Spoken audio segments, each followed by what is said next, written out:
Bonjour à tous et bienvenue l'équipe, c'est Neji. Une fois n'est pas coutume, sur cette chaîne, on va parler d'un manga français. Et c'est assez rare pour le souligner.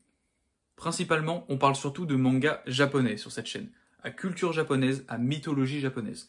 Naruto avec les ninjas, et Kaiju numéro 8 sur l'univers des Kaiju, pour ne citer que. Aujourd'hui l'équipe, je vous emmène avec moi découvrir Dreamland. Dreamland donc, manga de Renaud Lemaire, édité chez Pika Éditions en 2006. Alors pourquoi j'en parle maintenant alors que c'est sorti il y a 18 ans? Parce qu'il y a des actualités sur l'œuvre et ça a éveillé ma curiosité. On va voir. Premièrement, le tome 22 de la série est sorti fin juin, donc voilà, ça veut dire que la série est en cours et que c'est toujours pas fini. Deuxièmement, c'est la deuxième réédition du manga qui a eu lieu récemment en 2023. Alors, je dis deuxième parce qu'il y a eu 2006, la première édition, réédité en 2013 et réédité en 2023. D'ailleurs, l'auteur le dit lui-même, dans le premier tome qui a été refait, c'est donc bien pour fêter les 15 ans d'existence de l'œuvre. Et troisièmement, un animé est annoncé pour cette année sur la plateforme ADN. Et franchement, vu le thème, ça mérite. D'ailleurs, petite précision, l'auteur n'a pas seulement refait uniquement le tome 1, il a fait du tome 1 jusqu'au tome 10. Ça représente la moitié de toute son œuvre. Il y a 22 tomes, donc les 10 premiers, il les a refaits. Là, entre début d'année 2023 jusqu'à mai 2024, le mec a bûché. Mais c'est un travail de qualité, et pour ça, merci.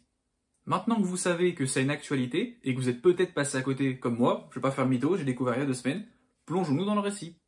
Dreamland nous raconte l'histoire de Terence, 18 ans, un ado en terminale au lycée qui galère. Parce que voilà, le bahut c'est pas son truc, les notes c'est pas la folie, alors qu'il est en STMG, c'est escroc, et pour couronner le tout, il est avec son con de frère qui a lui-même redoublé.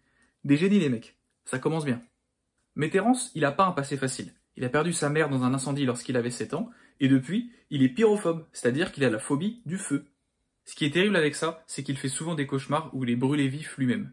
Mais un soir, ça suffit. Dans un de ses nombreux cauchemars, Terence dompte sa phobie. Ainsi, il dépasse son statut de rêveur pour devenir ce qu'on appelle un voyageur. Autrement dit, un rêveur lucide qui sait qu'il est dans un rêve. Et en prime, il possède le pouvoir de contrôler le feu. Grâce à cela, Terence accède donc à Dreamland, une terre aux possibilités uniquement limitées par les rêves des gens, accessible uniquement par les voyageurs, ces rêveurs qui ont vaincu leur phobie. En vrai, c'est super malin de la part de l'auteur. C'est simple, le monde des rêves, t'as quasiment aucune limite. Ta limite, c'est l'imagination de l'écrivain. Donc tu pourrais clairement en abuser. Mais en réalité, il n'en est rien, c'est bien mieux écrit que ça. Dreamland, c'est un univers cohérent, avec ses propres règles, sa propre mythologie et surtout sa propre logique. Le pays des rêves est composé de centaines de royaumes, tous différents. Bon, déjà t'as le classique royaume des éléments, genre le feu ou la glace, c'est présent. Mais on a aussi des royaumes axés sur des thèmes psychologiques, humains, tels que le doute ou l'égoïsme. On est sur un univers où la vie réelle et le monde des rêves fonctionnent dans un système de vases communicants. C'est-à-dire que si tu te couches avec des doutes sur ton avenir, tu te doutes bien que tu vas pas te réveiller dans un endroit où ça va être une clairière avec des fleurs. Logique.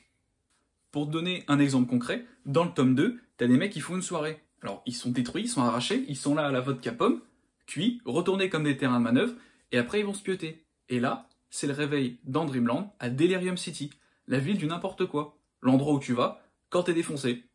Alors, c'est loufoque, certes, je veux pas dire le contraire, mais après tout, pourquoi pas? Je trouve que ça t'ouvre à des pistes narratives intéressantes.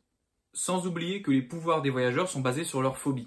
Et je t'invite à aller voir sur Wikipédia pour voir la liste des phobies qui existent, qui est référencée. C'est vertigineux, tu vas flipper, il y en a une chier. L'auteur, il a juste à se pencher pour ramasser, et il y a largement de quoi faire niveau pouvoir. Mais Dreamland, l'œuvre, ce n'est pas que ça. C'est le monde des rêves et aussi la réalité.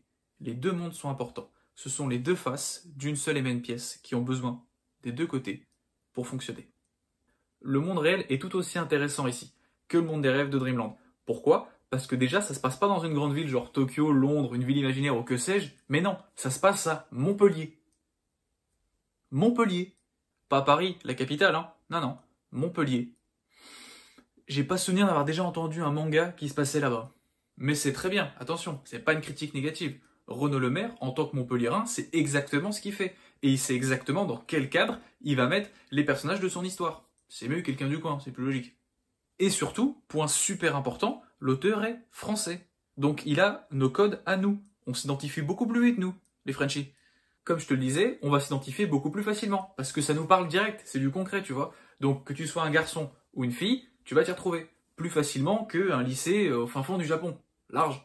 Terence, notre héros, il révise pour le bac, il fait des soirées avec ses potes, il essaye de pécho de la meuf.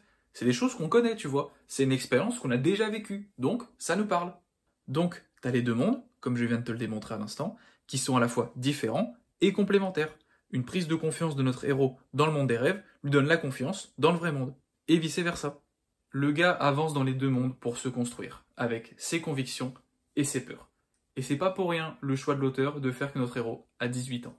Si je t'ai convaincu de le lire, franchement tant mieux, c'était le but, vas-y. Et pour ceux qui veulent redécouvrir, soyez curieux. Soit ceux qui ont découvert avec l'édition de 2006 ou l'édition de 2015, là c'est encore autre chose. L'auteur a refait les 10 premiers tomes, c'est pas pour rien. À partir du 11, il a estimé que son style de dessin était accompli et du coup il a pu toucher. Mais soyez curieux, ça peut être bien. Et on finira là-dessus, c'est une production française de A à Z. Donc si ça peut donner envie à des passionnés de se remettre à fond dans le dessin, dans le scénario, de reprendre les crayons, vas-y. Et pouvoir créer son œuvre, il n'y a pas de problème. Tant mieux, vas-y, donne-toi à fond, on attend de toi. Voilà, c'était Dreamland. J'ai pas trop parlé du scénario, c'est volontaire. Au début, on est plutôt sur de la tranche de vie. Et après, au fur et à mesure des tomes, un scénario s'en dégage. Pour l'instant, je suis qu'au tome 6, j'ai hâte de voir la suite. Nous voilà à la fin de la vidéo, l'équipe. Si ça vous a plu, pensez à vous abonner si ce n'est pas déjà fait. Mettez un j'aime, un petit commentaire si vous avez des petites idées de quoi parler ou vouloir échanger. C'est toujours avec plaisir. Et moi, je vous retrouve bientôt pour une nouvelle vidéo. À bientôt, salut!